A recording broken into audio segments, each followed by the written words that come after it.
Hello, everyone. Welcome to CareerQuest. I'm Celeste Grootman. I'm the CEO of DataQuest, an online experiential learning platform that guides you step by step towards building technical and data skills. Now more than ever, everyone needs a foundational data and programming skill base to succeed. CareerQuest is co-hosted in partnership with Kishana Peck, CEO of LumenX in Data Science. Kishana is a true trailblazer in the data and AI industry and a fierce advocate for inclusion. She has a decade of experience leading data teams across nonprofits, fintech, and advertising, and is the founder of Canada's first conference for women in data. We are thrilled Kishana is sharing her experience and passion as our guide for this series. So thank you so much, Kishana, for being with us again. And today we are joined by Raquel Seville, the founder and CEO of Dataffluent, which is a startup that tackles data challenges in emerging and developing markets. She is also a lecturer for applied data science at University of West Indies and board member for the University of Technology's CIS Advisory Board.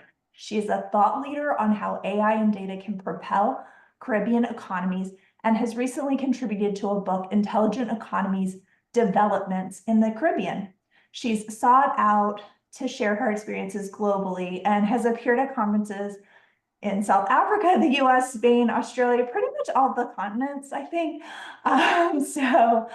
We know this conversation is going to leave you feeling inspired and ready to take the next step in your own career. So welcome, Kishana and Raquel. Thank you so much for being here today. Thank you for having us. Yes, I'm thank you. very excited for this conversation. Raquel, I'm so excited to speak with you one-on-one. I feel like we've never gotten that chance. And I wanted to start with understanding your journey to becoming a data leader, especially since you have a Caribbean background, and if that shaped your approach at all to the field. Yeah, okay. No problem. Thank you. Thanks, Kishona. Thanks, Celeste. I'm very happy to be here. And thanks to everyone who took the time to attend the webinar. Really excited to connect with you guys and meet you guys.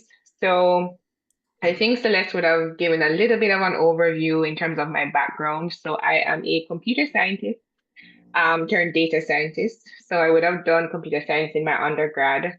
And I went on to do my master's and eventually landed an internship an internship with one of the largest telecommunications providers in the Caribbean. And that pretty much led to a data analyst role on their team. And this is like business intelligence team for the persons who know before we started using data science and analytics. So I was a data analyst and I would have spent a big chunk of my career working on different data roles with different companies that have a wide footprint in the Caribbean and also in the US as well.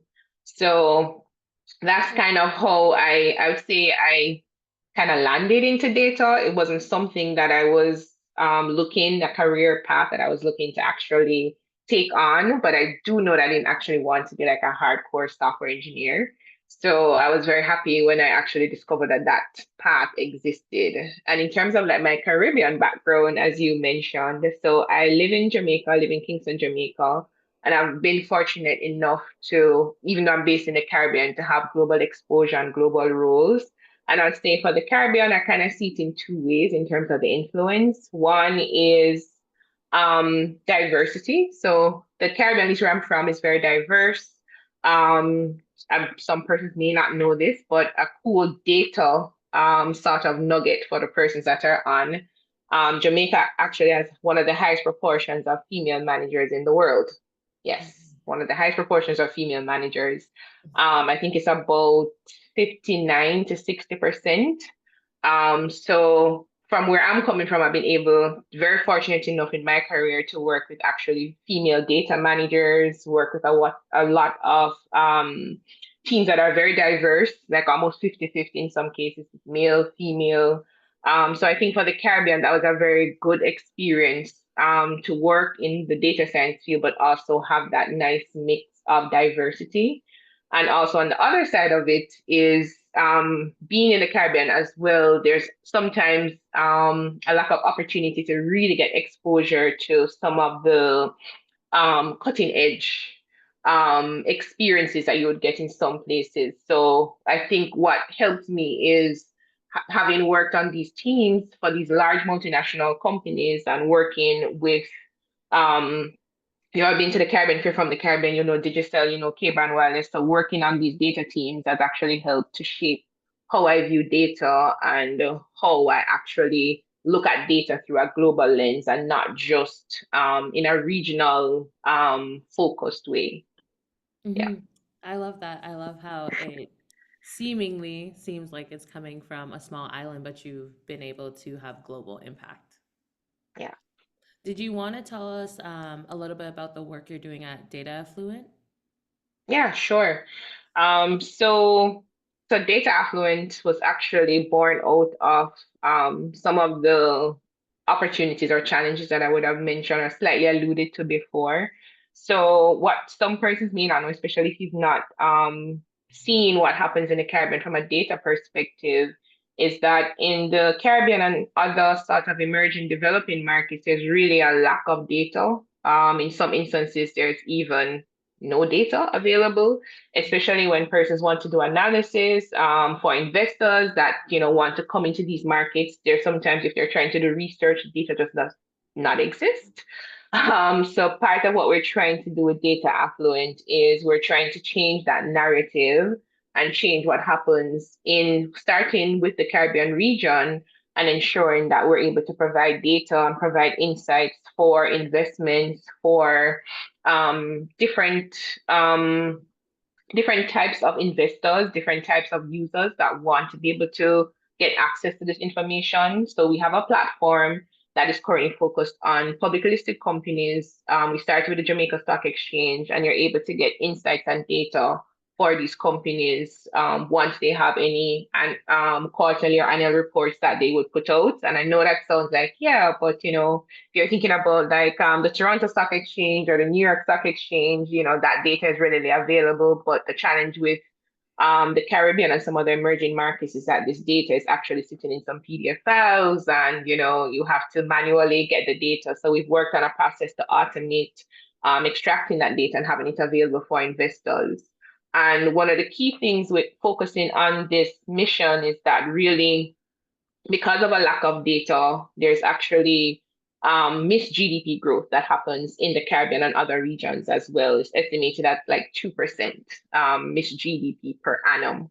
So it's very critical that, this problem is something that we're tackling and something that we're mindful of to ensure that we have access or we provide access to data to investors and to other persons so that we can grow these regions into more developed markets. It sounds like a really exciting, meaty problem.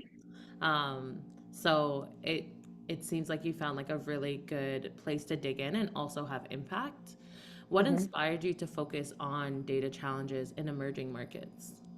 Yeah.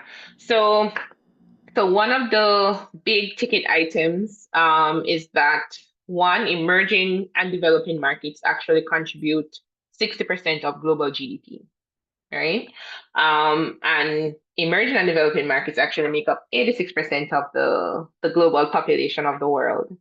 So, and when I say emerging and developing, this is obviously looking at, this includes some of the big, really large countries that in some instances persons would probably tag them as more developed, right? That includes like Brazil, China, India, right? These are very large markets, and they're contributing a big chunk of growth and development for the world. And it's estimated that most of the growth that we'll see over the next couple of decades will actually come from emerging and developing markets as well. So that is like, the color to the problem. But the challenge is while you have, these larger markets that may be served by some of the larger financial institutions or platforms or data platforms like Bloomberg and Thomson Reuters. You do have underserved markets like the Caribbean and some of the smaller countries in Latin America and other parts of Africa where this sort of insight and information is not really available. So that's part of the mission that we're on to be able to provide this sort of data to those underserved markets and to ensure that the type of insights research and analytics that's available for more developed countries is also available for these markets as well. And what unique opportunities do you see in these regions, especially considering, like you said, such a large a portion of the population as well? Yeah. Well, there are quite a bit of opportunities. If I even like zone in on the Caribbean, so I know when person think of the Caribbean, they may think of vacation and Yeah. sunshine and the beaches. And which is great, right? Because tourism is a huge contributor to the GDP for a lot of Caribbean countries, including Jamaica. I think it's like 40% contribution to our GDP. So it is obviously very important. But for us, when we're looking at the Caribbean, we're not looking at individual countries. We're looking at holistically the region, which is like 44 million people. It's very diverse. There's French speaking countries, Spanish speaking countries, English speaking countries, even Dutch speaking countries that make up the Caribbean. So when we zone in on the Caribbean as an underserved emerging markets, we're realizing that there is some growth challenges that we're not seeing, especially for small and medium businesses, right?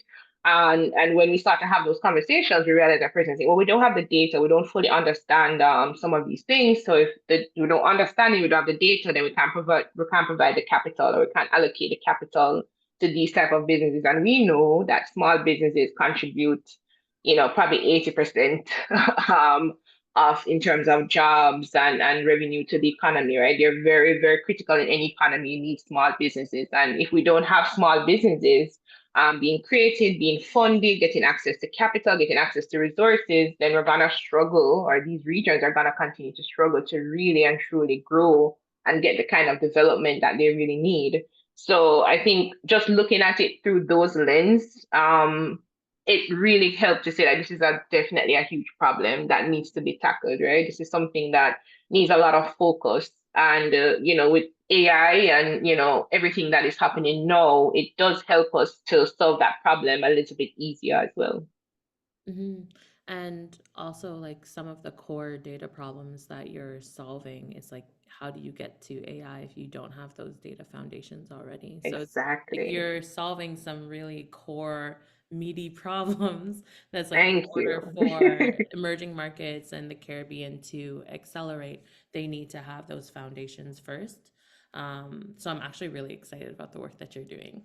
Thank you. Thank you. And no, that's an excellent point because even though like we're having conversations, of course, I mean the world is having conversations around AI. And I know a lot of the conversations are around generative AI, right? The LLMs and everything that is happening because that is probably the most tangible Mhm. aspect of AI that persons can feel and touch and get output. But AI is a really, really huge and broad discipline, as we know, right?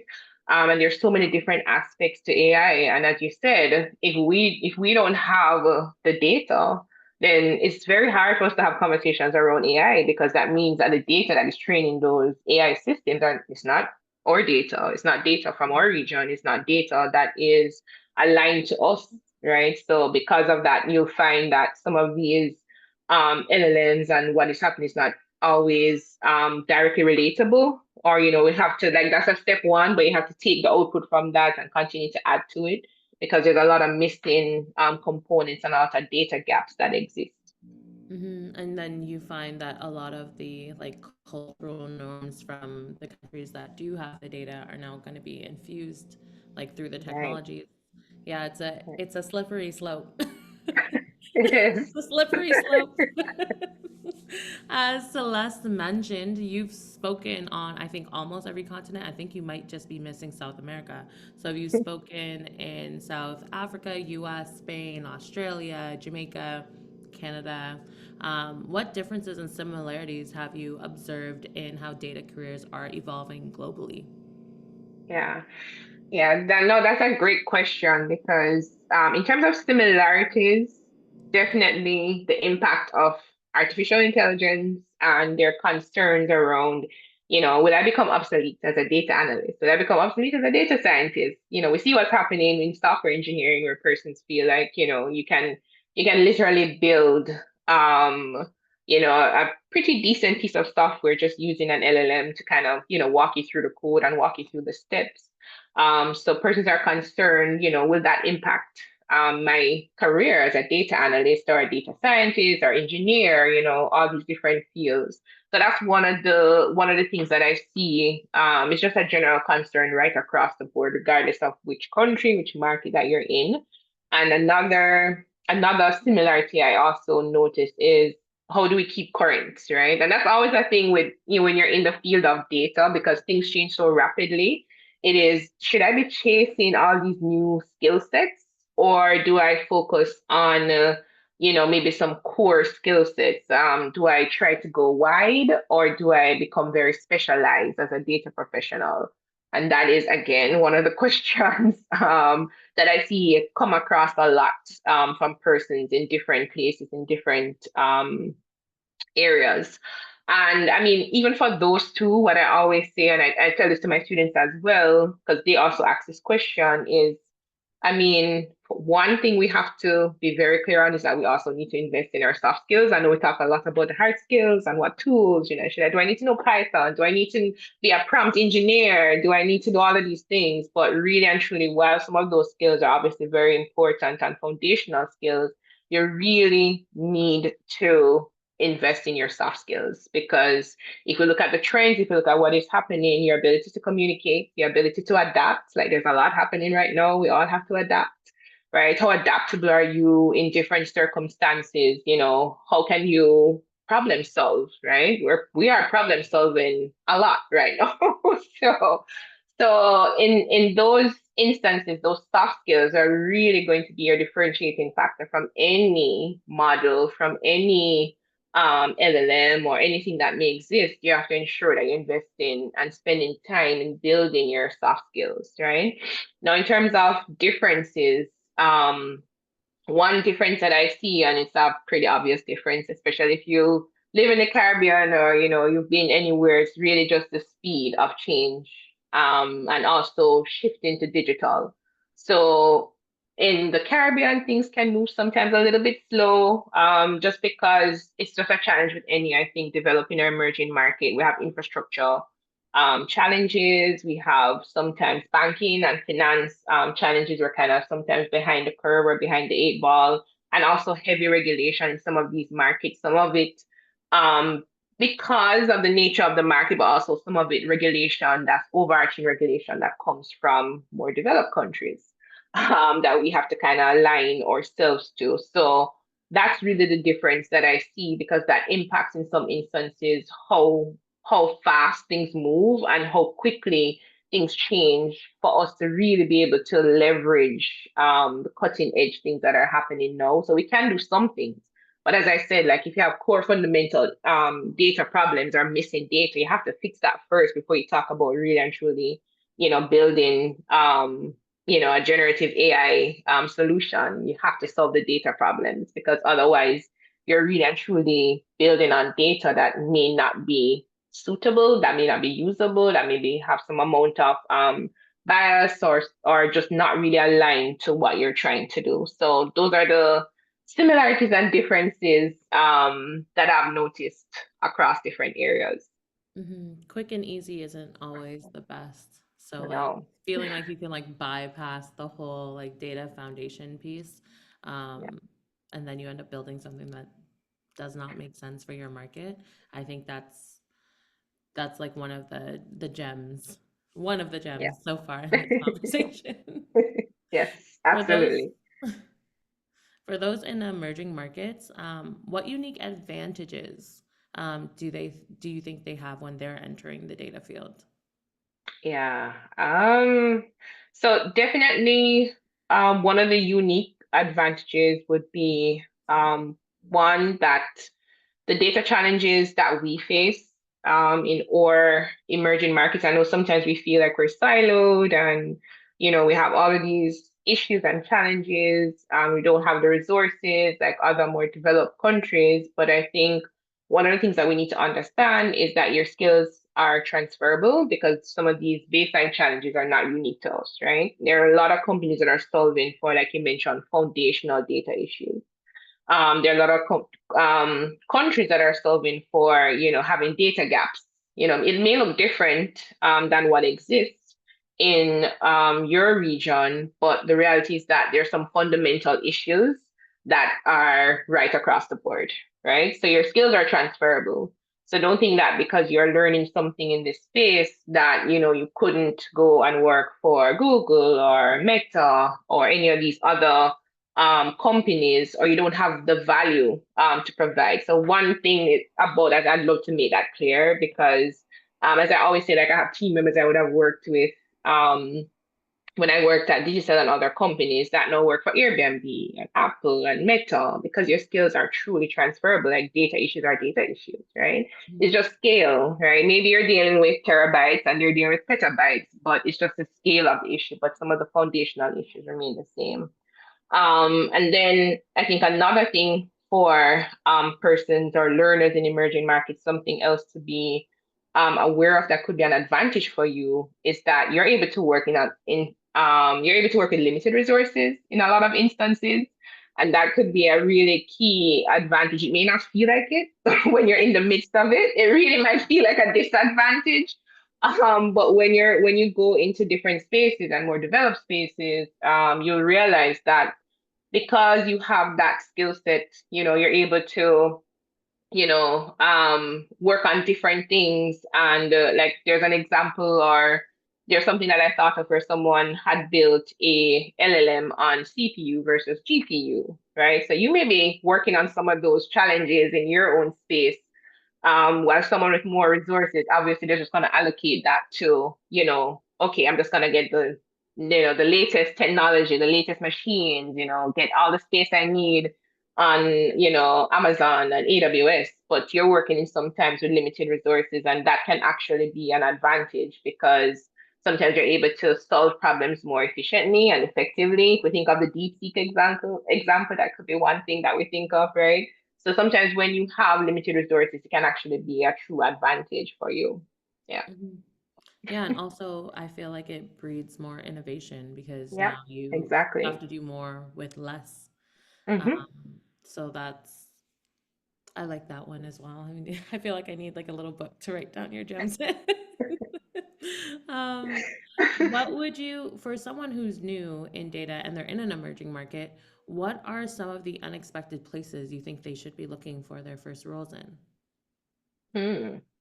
Oh, that's a good one. Mhm. Um, Unexpected places, I'll definitely say, really and truly keep an open mind. Because you can look for remote opportunities that may exist. I know remote work is not really the hot thing right now because a lot of organizations are shifting away from remote work, but there are still a lot of opportunities where you can actually get remote work. So I would say, just keep an eye out. If that is something that you want to do, then that would be a good option. Also, there are lots of like opportunities to because we're having like a population challenge in a lot of developed countries. The opportunities we could actually get visas to actually work in some of these countries.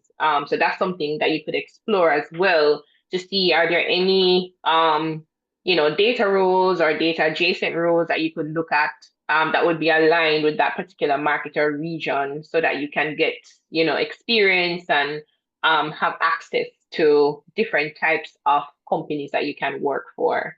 And then on the other side of it, I mean, I always say LinkedIn. I know some persons really, really have, negative things to say about LinkedIn. It's not always a popular tool in some spaces, but I say never underestimate a well completed Mhm. profile on LinkedIn. Have a good professional profile picture.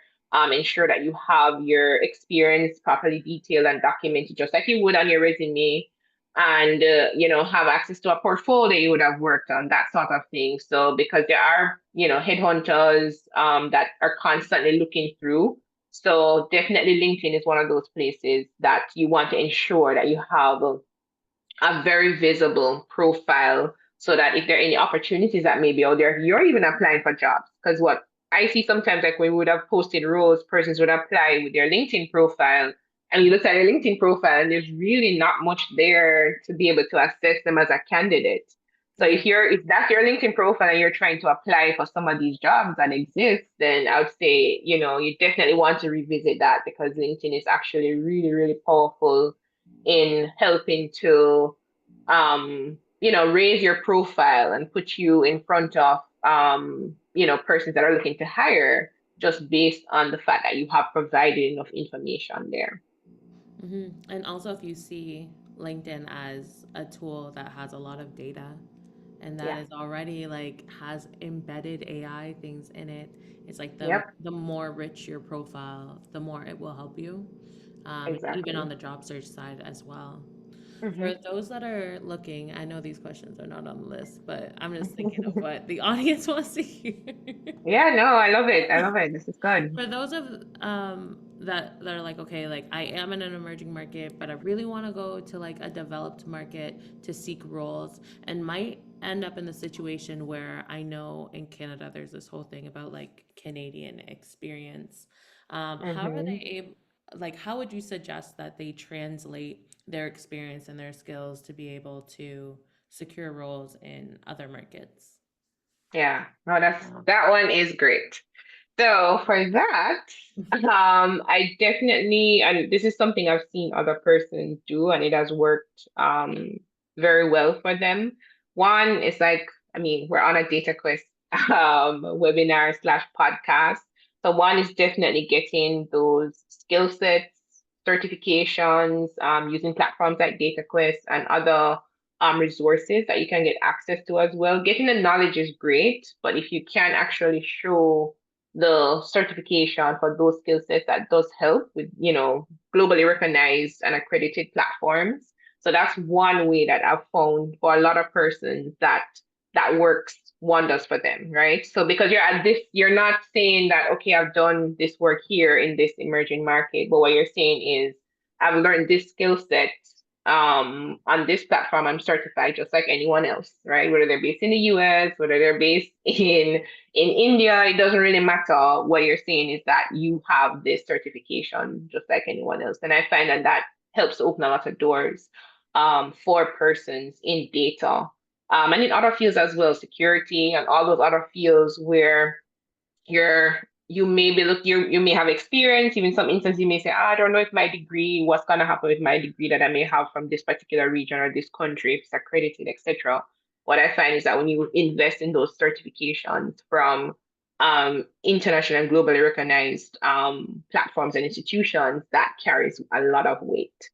Another thing as well that can help to raise your profile is really and truly just looking at any jobs or anything that you may be applying for, and just ensuring that you're tailoring your resume, providing the necessary keywords, because a lot of these jobs are, it's AI software that's really kind of combing through and assessing who should move on to be shortlisted, etc. So you really want to ensure that in some instances that you're not just doing just a standard generic resume, that you're just pushing into all of these tools that in a lot of instances will kind of just, ignore. So ensure that you're customizing the language, ensuring that it's not too fancy, because I know sometimes they'll reject sometimes resumes that may have a lot of, color and, additional images and all of those things. Ensure that you keep it a nice, clean layout that has the relevant language, wording that is suited to the job that you're applying for. So you really want to customize that and ensuring that when you go into um, these software systems for HR teams, that you're able to stand out, and at least you can even get an interview, right? For some of these different roles, as opposed to just getting flagged and you don't get the opportunity to show and display your skill sets. And then another thing as well, I should add to it is besides certifications and besides also tailoring your resume to different roles that you're applying for, is ensuring that you have a very good, clean online presence. I mean, LinkedIn is one thing, but if you can create an online portfolio, work that you've done, contributions that you would have made, that also is actually very, very helpful as well. I would also say to Google yourself. Like if you Google yourself and No, you see it, like I remember absolutely. I had to like Google myself.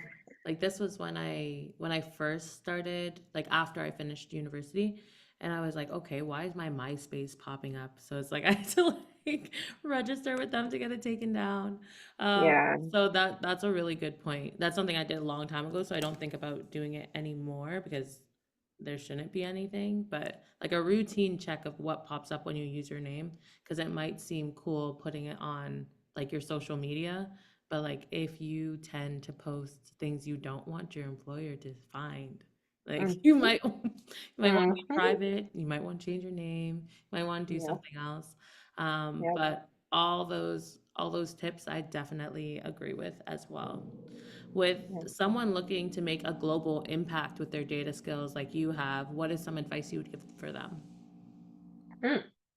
Mm. Good one. Well, definitely some advice. I would say, I think what has helped me a lot, and persons sometimes don't believe it, but I'm really an introvert.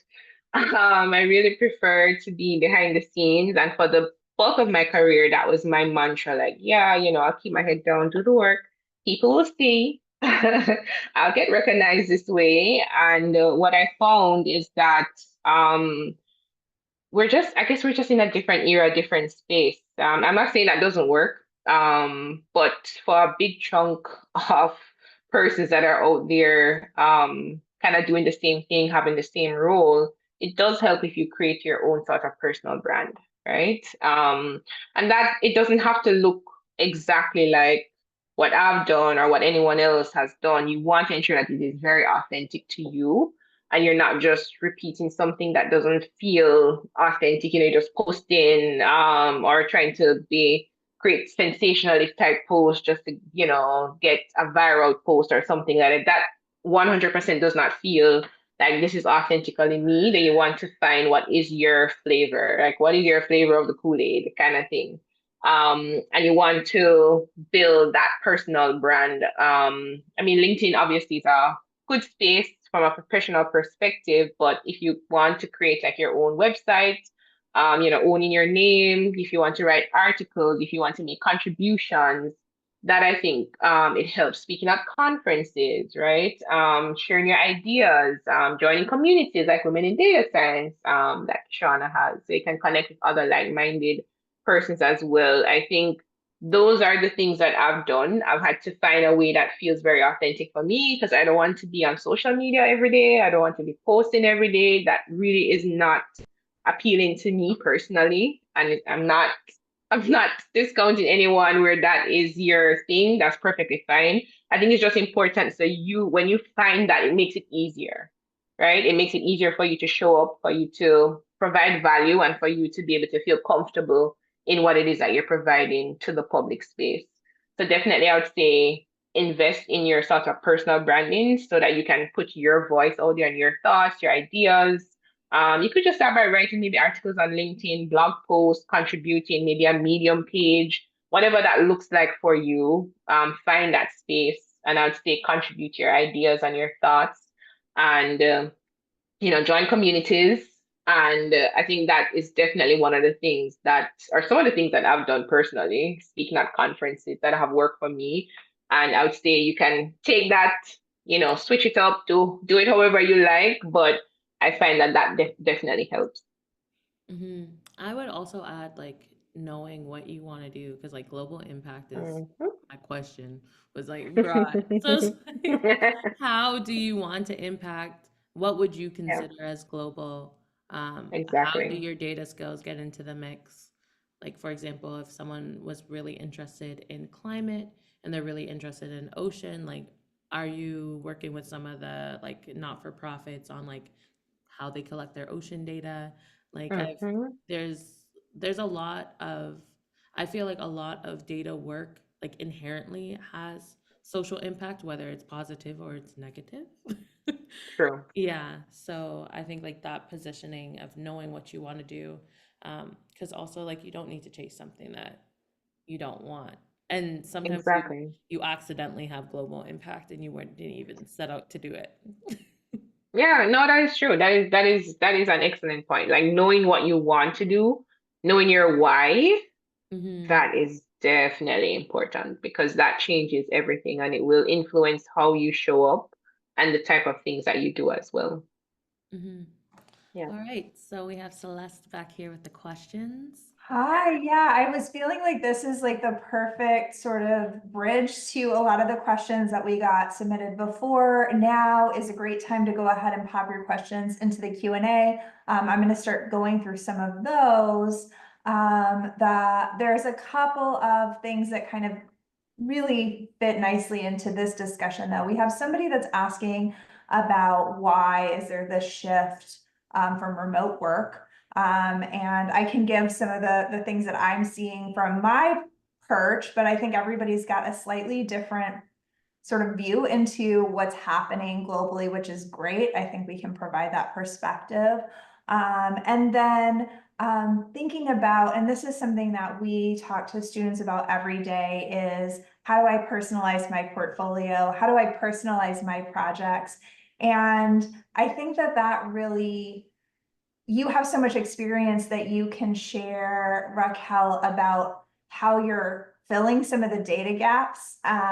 So what does that look like? What's the infrastructure that you put in place? How do you start collecting and sort of housing the data and putting the infrastructure in place to collect the data that students can maybe transfer to their own passion projects? And my advice there is read the newspaper, or I don't know, maybe I'm the only one that still, I actually get the newspaper. I like the paper, but in the news daily, there's something that I go, is that correct? Like, is that really the stat?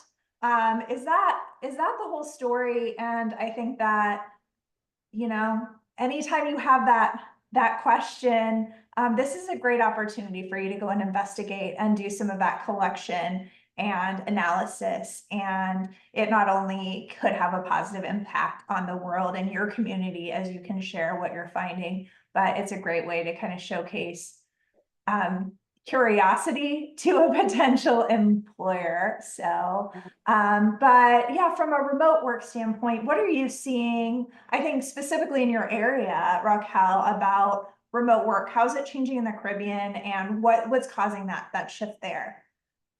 Yeah. So take it from me, I'm speaking through the lens of someone who owns a remote company, and I'm an advocate for remote work. So that is my personal perspective and opinion on remote work. But what I see happening in the Caribbean is, and it's the same thing globally, right?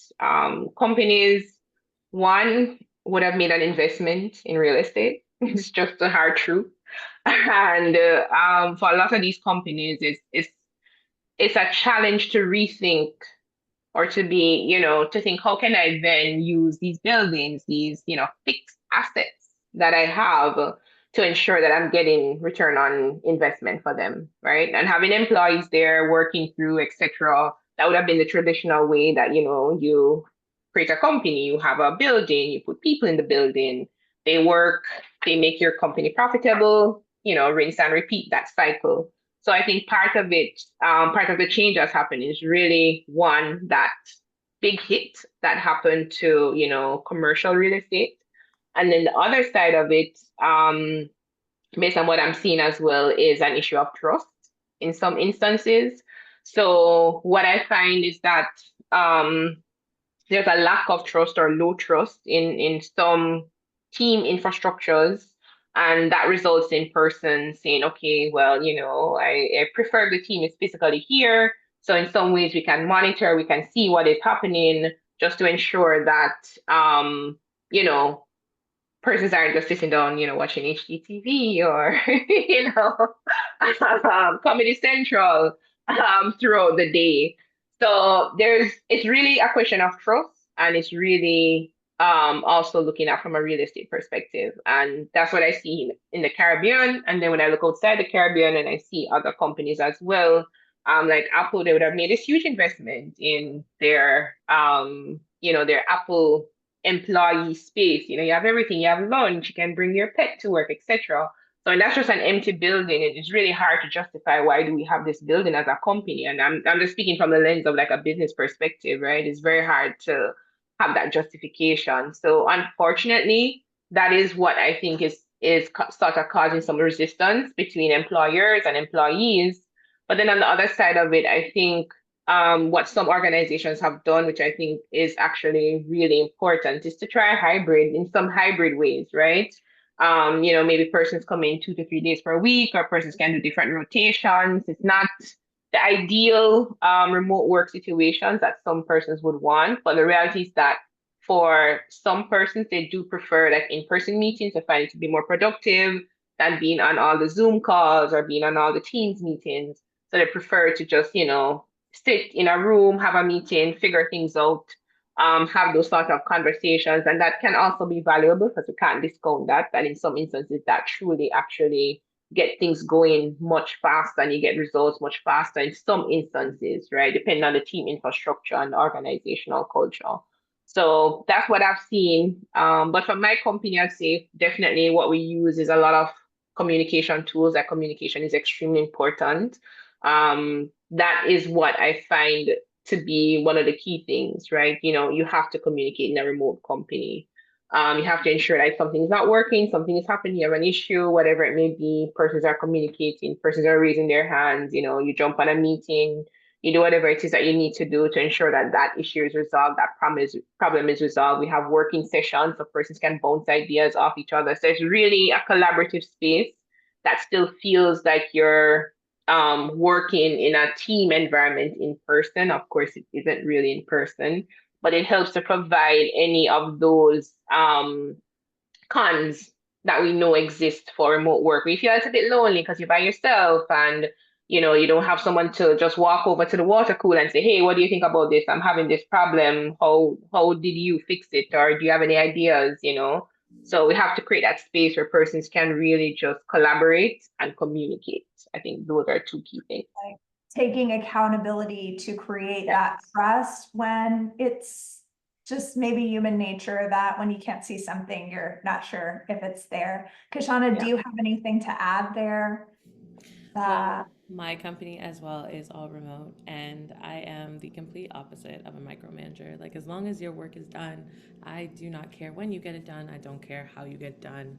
And I honestly feel like during the pandemic, there was a lot of there was a lot of headlines about how productivity was increasing and how it was like more than when you were in the office. So the fact that the narrative has changed, I definitely think it has to do with real estate and it has to do with trust. Um, and I know in Canada, for example, like a large portion of our GDP is real estate. So I'm sure there was some mumblings in the back doors happening over here. I luckily don't have to worry about that. But I know if I was looking for my next role, I would probably be looking for something remote just because the flexibility that it allows you to have, like it allows you to like eat nourishing food if that's your choice, to like put in padding during the day so like you're more balanced and healthy. Like I feel like it just like I personally was thriving in that environment. So I don't know. I agree with Raquel. Thank you for that perspective. And now I'm going to go to that next piece, which is not quite so related, but that's okay. So as we're thinking about data creation, and just as somebody who wants to practice real world scenarios, which is what DataQuest is all about, Raquel, can you walk us through maybe a simple use case about how you've seen this play out, or somewhere that somebody might start thinking about data gaps and how they might be filled? Yeah, sure. So I think Kishwana alluded to this in one of the previous questions as well, that if you're looking at gaps or data gaps, I think it definitely helps if you're looking at some sort of pain point or some sort of challenge that exists maybe in your community, maybe in your organization. I mean, yeah, obviously in your country, in your region, great, but sometimes it helps when we localize our focus because it means more to us. So if you can find that sort of pain point or problem, and I'd say if you're looking at that, then you could look at it through the lens of, okay, is this solving a universal need? Like, will this help outside of my own space or my localized space, right? So if you're looking in your community, it could be, okay, how can I use data to improve this problem, right? Or is there a data problem or a lack of data or missing data problem that could help to solve this challenge that is happening? And when you're looking at that, I think it's important to see, okay, is this probably a healthcare challenge that I could look at? Like even for us here in specifically in Jamaica, I think we had some like infant mortality rates that started to trend upwards. And obviously that's not a good sign, that's not a good indication.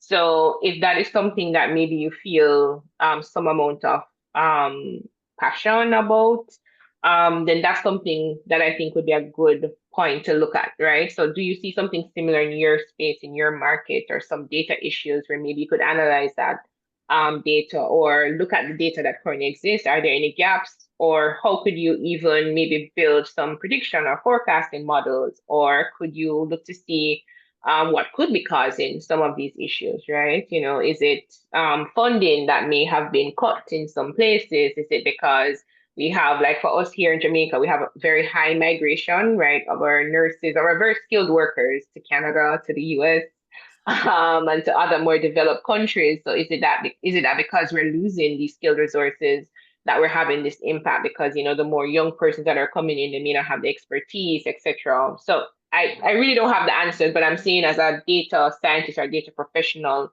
those are some of the questions that you could ask when you see those kind of problems, right? And that's just healthcare. It could be a social impact, as Kishana had mentioned, right? Because for us working in the field of data, as she said, like, we do have a lot of social work, to use that loosely, that we do. So are you passionate maybe about climate change, right? Because, like for us here in the Caribbean, smaller countries, that is a major, major issue, right? As we have rising tides, some of these smaller islands will cease to exist. So is that something that maybe someone is passionate about that they could look into? Maybe they could do some forecasting or they could do some analysis to see, what is happening, build some models, because there may be models that exist for other markets, but maybe not for your specific market, right? So what does that look like if we continue on the current path that we have, right? And it could also be even energy. Whatever it is, there's so many different areas that you could look at. Is there a problem that you're currently having in that particular area? And I find that if you look at a localized problem or a localized issue or something that you feel connected to, that definitely helps you to, keep pushing through to one, is the data available? Can you get it maybe from a government institution, a website? Could you call one of these government organizations that exist in different countries that are responsible for collating different data? Would you have to maybe go out and try to do a survey to try and see if you could get, new sort of empirical research data that does not exist anywhere else? Is that something that you'd have to do? And what does that look like? Would you have to partner with an organization? Would you have to partner with a university? So there's so many different angles that you can look through to see, one, what is the problem? How can you use data to help to solve this problem that is happening? What are the key questions that you need to ask? And then also, what partners can you look for within your space to be able to help you to go on that path to solving this problem with data? And I love what you're saying because it's daring the audience to get out of the Kaggle data sets. Like we are daring you to choose a project that you actually feel some way about and to go explore for additional data sets and use your data skills applied to those problems. Yeah. And I feel like there's a lot of opportunity there, especially for local communities to start building solutions, and even awareness, even if it's just like an analytical project. There's so much power in the local communities doing it instead of like a different country telling that local community what is happening in the community and how it's impacting it. Yeah, exactly. Exactly. I love that. And I think it's such a great way that you can showcase your curiosity, your adaptability to employer. And that keeps coming up in our conversations. Show me that you're curious. Show me that you're willing to tackle a meaty challenge, as Kishana was using earlier, and getting your hands dirty, scraping through some websites, building your own data set, even if it's not 100% accurate. That's okay. I think it's showing that you can think creatively, is an incredible way to kind of get noticed and share your skills with a potential employer. We have a lot of questions about AI and emerging trends. And so, yeah, I would love if you could share some of the tools that you've kind of looked at recently that are interesting to you, maybe some ones that we haven't heard as much about. I know DeepSeek is all we can read every headline the last 2 weeks. But yeah, what are a couple of tools that you've maybe looked at recently? How are you using them and what's interesting about them to you? That's a good one. So I mean, you said it before, like, like I think as a data professional, you remain curious, like always. It's just a part, it's probably one of the requirements of being in the field of data. So, I mean, I've been testing what I've been doing, especially given the work that we're doing with Dataffluent, is one, we have an issue with data, as I mentioned before. But not only that, it is that if we're using some of these LLMs that currently exist, it's being trained on data that in some instances is not directly applicable.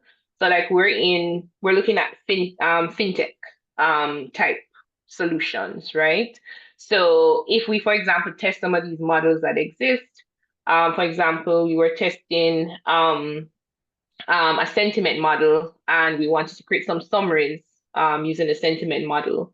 And we were testing some of the out of the box models that existed to do the summary. And what we found is that in terms of context, in terms of understanding maybe some of the nuances that exist in the Caribbean, especially how things are written, how things may be structured, the models didn't perform very well.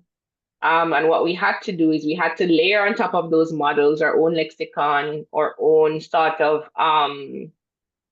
language and context to be able to retrain the models so that it could then say, okay, well, yeah, based on this, and this is definitely a negative or positive sentiment, right? So the sentiment based on when we assessed it would have been incorrect based on what it would have been doing.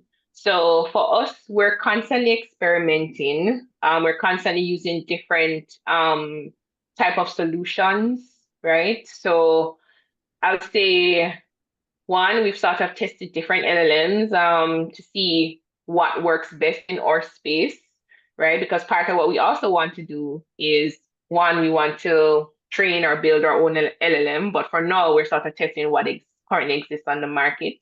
So of course, there's OpenAI, Gemini, tested also DeepSeek as well, Llama. But what we found, especially for us, is I mean, different LLMs will have different focus points in terms of how they're trained and how they should perform.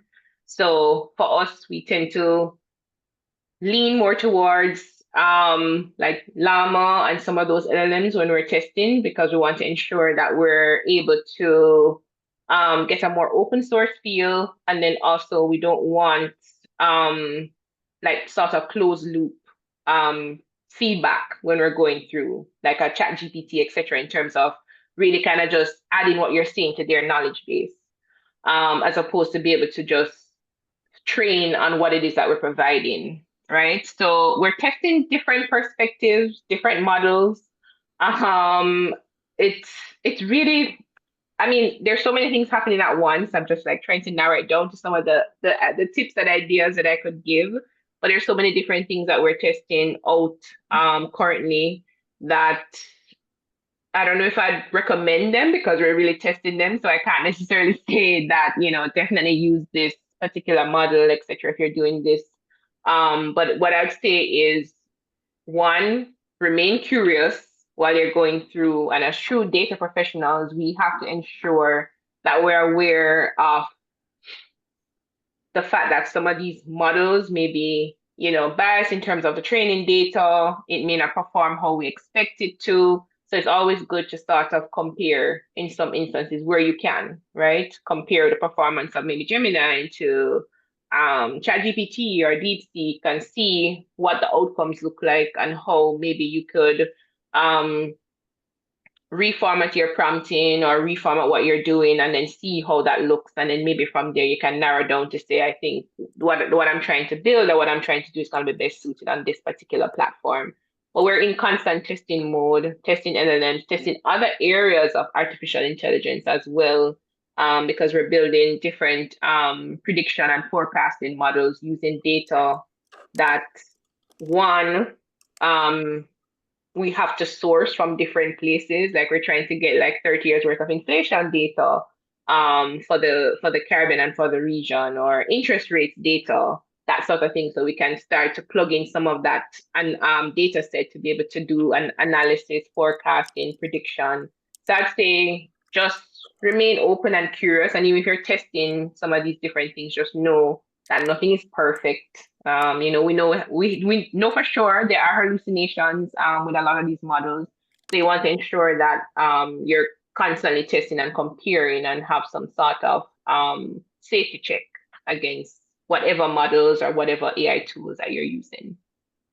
I like the thought that actually being outside of the US market, where so much bias is going to exist in these models because of the nature of the data, that you might actually have an advantage in being able to detect that bias because of your global perspective, different perspective, understanding. So I can see that actually becoming a really nice advantage as we're hearing employers say, I want people who can do bias detection. I want people who can show me how their analytical judgment works. And yeah, that seems like a massive advantage. Kishana, do you have anything to add there? I know we're coming up on time. There's a couple more questions I want to like squeeze in here. Yeah, any thoughts on interesting tools that anybody should go and look at? I don't really have much to add because, like Raquel, who doesn't want to like share the specific tools, it's like I'm very cautious around that because even for myself, I try not to over rely on AI tools. Um, because I feel like as a business owner, as someone who is creative, like it has to be a partnership. Like it can't be like a full like write off. So I wouldn't say I use anything like revolutionary. Like I'm basically still just like might be using an LLM to help summarize something or to check for tone, or like Grammarly. Like Grammarly helps me like detect for tone and things like that. I've been using that for years. Oh, wonderful. And so I think we can leave because we have quite a few questions around this. And this gets to the heart of how we started the conversation today, Raquel, with your sort of journey into data science. So starting out and with a software background and then getting that first job in business intelligence and then moving into data analytics, which sounds a lot like sort of the narrative that I've talked to students about for so many years and like, yep, this is how it works. Are you seeing changes in that career present, like sort of that career progression? So some of the students and folks that you're working with today, what are their first job titles? Like what are you seeing? Is it still very traditional business intelligence, or are you seeing some interesting ones kind of emerge that might broaden the perspective of our job seekers here who are frantically Googling every day to find those new data analytics jobs and maybe not finding them? Yeah, no, that's a great question. And I mean, the question goes back to, is the data analyst role dead? Right? And why are we looking for different names for the same role? Because in some instances, if you look through the JD, it's the same function as a data analyst, a data scientist, just a fancier name in some instances, not all.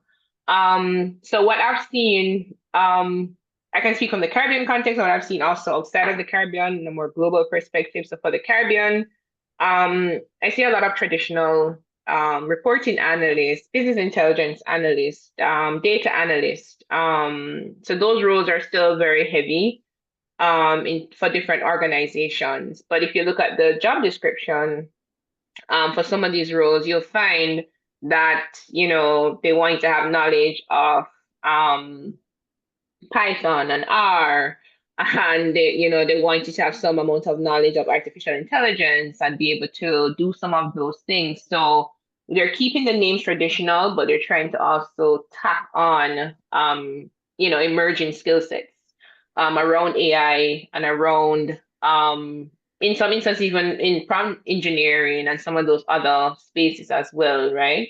So that's what I'm seeing in the Caribbean overall.